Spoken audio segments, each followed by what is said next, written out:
আসসালামু আলাইকুম ওরহমতুল্লাহি ওবরাকাতুহ। ইসলামের ইতিহাস ও সিরাত ইউটিউব চ্যানেলে আবারও আপনাদের সকলকে স্বাগত জানাই।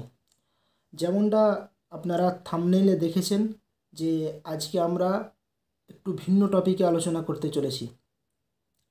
আজকের আলোচনার বিষয় হলো যে ভারতবর্ষে মুসলিম রাজ যখন প্রতিষ্ঠিত ছিল, মুসলিম শাসকগণ যখন রাজত্ব করতেন, সেই সময়ে ভারতবর্ষের অর্থনীতি কীরকম ছিল, আর পরবর্তীকালে ব্রিটিশ শাসন যখন এই ভূখণ্ডে কায়েম হয়, তারপর যখন ব্রিটিশরা কী হালতে ভারতবর্ষকে ছেড়ে গিয়েছিল, সেটা সম্পর্কে আজকে খানিকটা আলোচনা করব।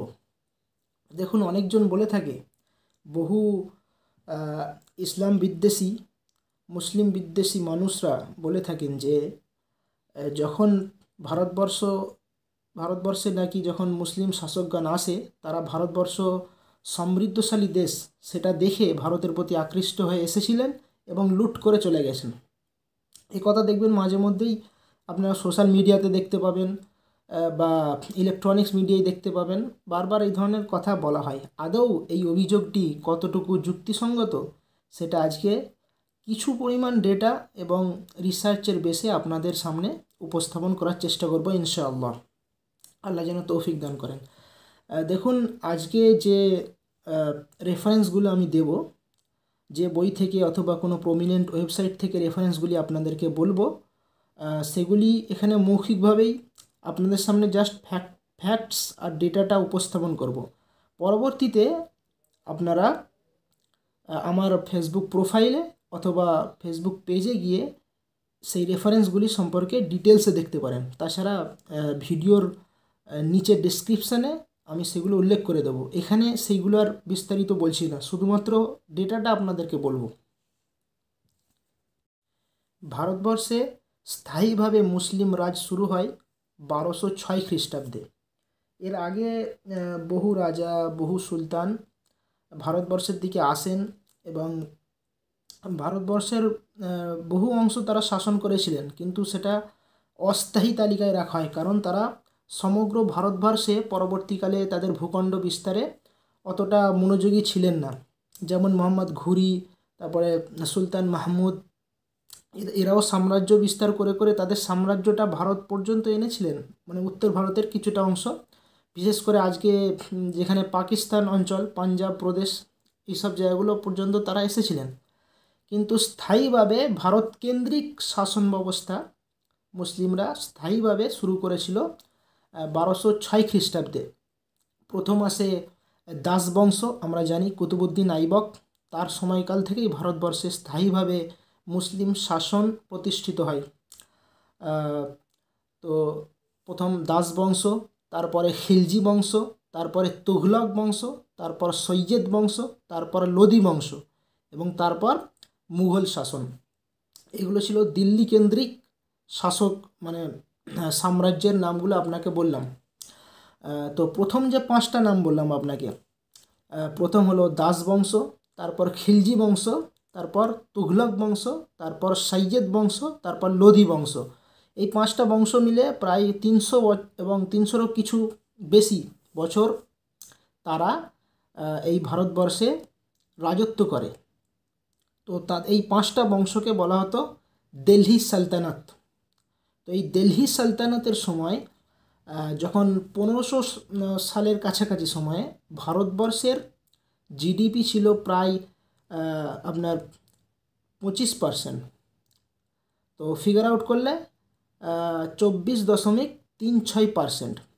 ঠিক আছে, তখন ভারতবর্ষের জিডিপি কত ছিল বললাম, 24.36%। এবং ভারতবর্ষ সেই সময় মানে 1500 সালের নাগাদ ওই কাছাকাছি সময়ে, ওই পিরিয়ডটার কথা বলছি, মানে যখন দিল্লি সালতানাত চলছে, তখন মুঘলরা আসেনি। তো সেই সময় ভারত প্রায় $60,500 মিলিয়ন তাদের জিডিপি ছিল, $60,500 মিলিয়ন। আর এটা, এই ডলারের ক্যালকুলেশনটা 1990 সালের ডলারের স্ট্যান্ডার্ড হিসাবে। $60,500 মিলিয়ন সেই যুগে কত হয়, হিসাব করে আপনারা বুঝতেই পারছেন কত বড় ফিগার। তো দিল্লি সালতানাতের জিডিপি ছিল মানে 60,500 মিলিয়ন ডলার, যেটা পুরো পৃথিবীর 24.36%। মানে চিন্তা করুন, শুধুমাত্র দিল্লি সালতানাত এই ভারতবর্ষ থেকে গোটা পৃথিবীর প্রায় 1/4, প্রায় 25% জিডিপি তারা এই ভারতবর্ষ থেকে উৎপন্ন করত। ঠিক আছে, তো এই দিল্লি সালতানাত চলে গেল। ইব্রাহিম লোদি পরাজয় হলো বাবরের কাছে 1526 সালে, সবাই জানেন আপনারা পানিপথের ঘটনা। তো তারপর মুঘল রাজ প্রতিষ্ঠিত হলো ভারতবর্ষে।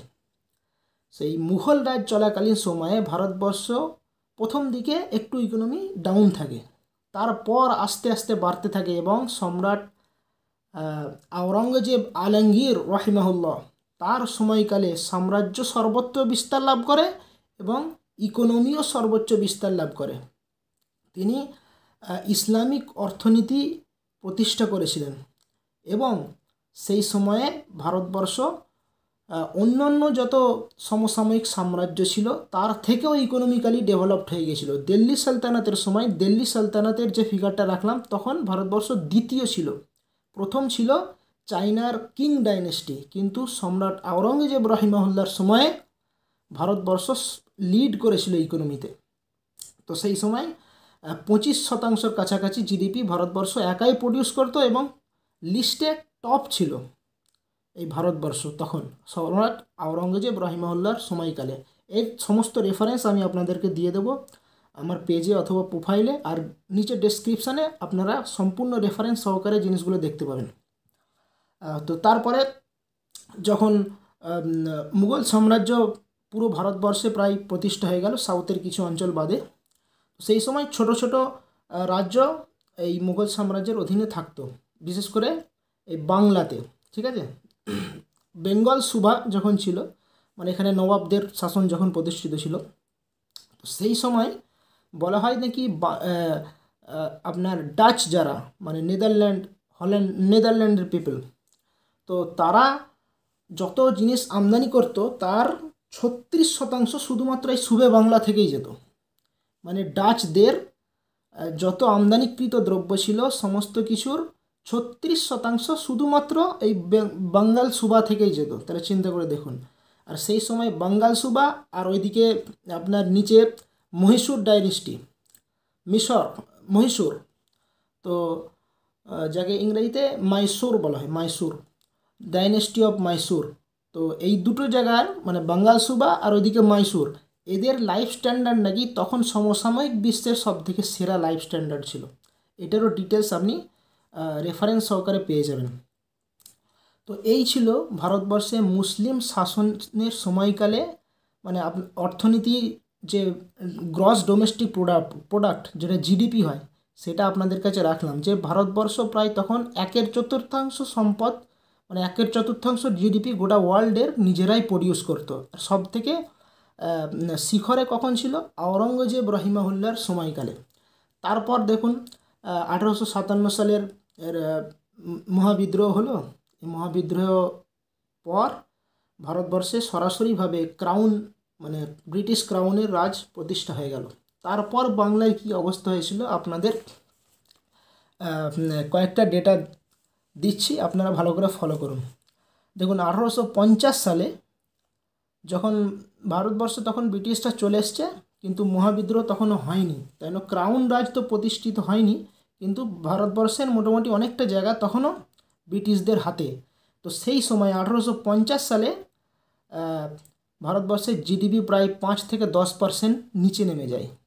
মানে এর আগে যে বললাম 25% জিডিপি উৎপাদন করতো গোটা বিশ্বের, সেটাতে অনেকটা নিচে নেমে যায়, 5-10% নেমে যায়। ঠিক আছে, তো 1870 সালে যখন ব্রিটিশ ক্রাউন রাজ সম্পূর্ণভাবে প্রতিষ্ঠা হয়ে গেল ভারতবর্ষে, তো সেই সময়টাতে ভারতবর্ষের জিডিপি ছিল গোটা ওয়ার্ল্ডের 9.2%। 9.2%। তাহলে খেয়াল করুন, আওরঙ্গজেব রহিমাল্লার সময় 25% ছিল, দিল্লি সালতানাতের সময় 24.36% ছিল। সেটা এখন কতই কি দাঁড়ালো? 1870 সালে ব্রিটিশদের সময় 9.2%। তারপরে সবথেকে খারাপ অবস্থা হলো 1900 সালে জিডিপি গিয়ে দাঁড়ালো মাত্র 2%। চিন্তা করে দেখুন, 2%। তাহলে কারা লুটছে একবার ভালো করে খবর রাখুন।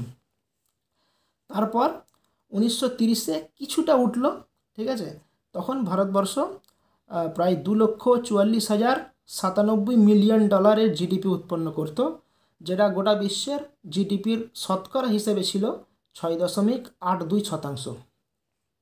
ঠিক আছে, এই গেল 1930। তারপরে 1939 থেকে আবার দ্বিতীয় বিশ্বযুদ্ধ শুরু হয়ে যায়। আপনারা জানেন এই দ্বিতীয় বিশ্বযুদ্ধতে ব্রিটিশদের যত কলোনি ছিল সমস্ত কলোনি কিন্তু ইকোনমিক্যালি প্রভাবিত হয়। বিশেষ করে 1943 সালে ব্রিটিশরা ভারতবর্ষকে একটা বড় গিফট দিয়ে দিল। সেটা কী ছিল? 50-এর মন্বন্তর। বাংলায় 1350 সাল ছিল বাংলা ক্যালেন্ডার হিসাবে, তাই জন্য একে 50-এর মন্বন্তর বলা হতো। এর দ্বারা সবথেকে প্রভাবিত হয়েছিল বাঙালিরা। প্রায় 21 লক্ষর কাছাকাছি বাঙালি মানুষ এই সময় মারা গিয়েছিল। এই মন্বন্তরে মানে ভারতকে ইকোনমিক্যালি পুরো ক্র্যাকডাউন করে দিয়েছিল। মানুষ তার জায়গা জমি সব বিক্রি করে দিচ্ছিল। এমনকি কোনো কোনো হিসাবে বলা হয় 3/4 ভাগ জমি, মানে 4 জনের মধ্যে 3 জন মানুষ যাদের জমি ছিল সব বিক্রি করে দিয়েছিল।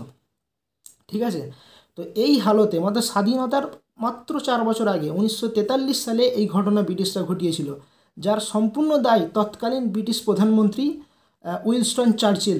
আপনারা চার্চিলের নাম শুনেছেন আশা করছি। এই চার্চিলকে সরাসরি এর জিম্মেদার ধরা হয়। তার 4 বছর পরেই তারা ভারত ছেড়ে চলে গেলেন। শুধু ছেড়ে গেলেন না, পার্টিশন করে দিয়ে পালিয়ে গেলেন। একদম কাঙাল অবস্থায় ছেড়ে ভারতকে তারা চলে গেলেন। পরবর্তীতে আল্লাহর রহমতে আবার আস্তে আস্তে ওইদিকের পাকিস্তান আর এইদিকে ভারতবর্ষ এমন হালতে ছেড়ে গিয়েছিলেন মনে হচ্ছিল যে এরা দেশ হিসাবে থাকতে পারবে না। কিন্তু ইনশাল্লাহ ভবিষ্যতে আবার আস্তে আস্তে স্টেবিলিটি এসেছে। ঠিক আছে, তো এতগুলো ডেটা আপনাদের সামনে রাখার একটাই মাত্র উদ্দেশ্য যে আপনারা দুটো ভেরিফাই করুন যে ভারতবর্ষে যখন স্থায়ীভাবে মুসলিম শাসকদের শাসন চলছিল সেই সময় ভারতবর্ষের ইকোনমি কীরকম ছিল, তারপর মুসলিম শাসনের কোল্যাপসের পর যখন ব্রিটিশ শাসন এলো সেই সময় ইকোনমি কোন তলানিতে তারা ঠেকালো, মানে আসলেই কারা এখান থেকে লুটে নিয়ে গেছে সেটা ভালোভাবে খোঁজ করুন। এবং ওই হোয়াটসঅ্যাপ ইউনিভার্সিটির পড়ুয়াদের যারা বলে যে মুসলিম শাসকরা নাকি এই দেশকে কাঙাল করেছে, লুটেছে, তাদের কাছে এই ইনফরমেশানগুলো পৌঁছে দিন। দিয়ে বলুন যে মুসলিম শাসকরা লুটেনি, বরং মুসলিম শাসকরা এই ভারতবর্ষের অর্থনীতিকে ওয়ার্ল্ড ক্লাস করে তুলেছিল। ওয়ার্ল্ডে তারা লিড করেছিল ইকোনমিক্যালি। এই ভারতবর্ষ থেকে তারা সবথেকে বেশি জিডিপি উৎপন্ন করত। লুটেছে কারা? পরবর্তীতে ব্রিটিশ ভারতবর্ষ থেকে লুটে নিয়ে গেছে। অনেক হিসাবে বলা হয় 200 বছরে তারা প্রায় $42 ট্রিলিয়ন লুটেছে। তাদের যে প্রাণের শহর লন্ডন, এই লন্ডন প্রায় ভারতবর্ষের টাকাতেই কায়েম করা হয়েছে। তো সেই সব মানুষদের বলে দিন যে তোমার জমিদার বাপ দাদারা যাদের চাটুকারিতা করে বেড়াতো, তোমরা যাকে এখন হিরো বানিয়েছো ন্যাশনালিজমের নামে, তারা যে ব্রিটিশদেরকে মাস প্লিয়ের অ্যাপ্লিকেশান করে জেল থেকে ছাড়া পেয়েছিল, সেই সব মানুষরাই এই দেশকে লুটে গেছে। মুসলিম শাসকগণ লুটেনি। মুসলিম শাসকগণ বরং ভারতকে সমৃদ্ধশালী করেছিল। তো আজকের পুরো যত ডেটা দিলাম এটার খোলাসা এটাই যে মুসলিম শাসকগণ যখন এই ভূখণ্ডে শাসন করেছিলেন তারা এই দেশকে ইকোনমিক্যালি ডেভেলপ করেছিলেন। তারা মোটেই মানে এই দেশকে কাঙাল করে যায়নি। তো এত কিছু যত তথ্য দিলাম সেগুলো আপনারা পেয়ে যাচ্ছেন আমার ফেসবুক প্রোফাইলে পেয়ে যাবেন, ইনশাল্লাহ পেজেও পেয়ে যাবেন, এবং ডিসক্রিপশানে রেফারেন্স সহকারে উল্লেখ করা থাকবে। ইনশাল্লাহ আপনারা সকলেই পড়বেন এবং আপনাদের বন্ধুদের সঙ্গে অবশ্যই শেয়ার করবেন। এবং আমার এই কাজকে ভালো লাগলে আমার এই চ্যানেল ইসলামের ইতিহাস ও সিরাত মানে বাংলায় লিখতে হবে, ইসলামের ইতিহাস ও সিরাত, এই চ্যানেলটিকে অবশ্যই সাবস্ক্রাইব করবেন এবং শেয়ার করবেন। আজকে এতটুকুই। অন্যদিন ইনশাল্লাহ আরও কোনো মানে হট টপিক, মানে যেগুলো সম্বন্ধে আলোচনা করা প্রয়োজন, ইতিহাস রিলেটেড হোক অথবা সিরাত রিলেটেড হোক, সেগুলো ইনশাল্লাহ পরবর্তীতে আবার আলোচনা করব। আপনাদের মাঝখানে আবার ইনশাল্লাহ উপস্থিত হব। ততক্ষণ এখানেই বিদায় নিচ্ছি। দোয়া করবেন সকলেই। আসসালামু আলাইকুম ওয়া রাহমাতুল্লাহি ওয়া বারাকাতুহু।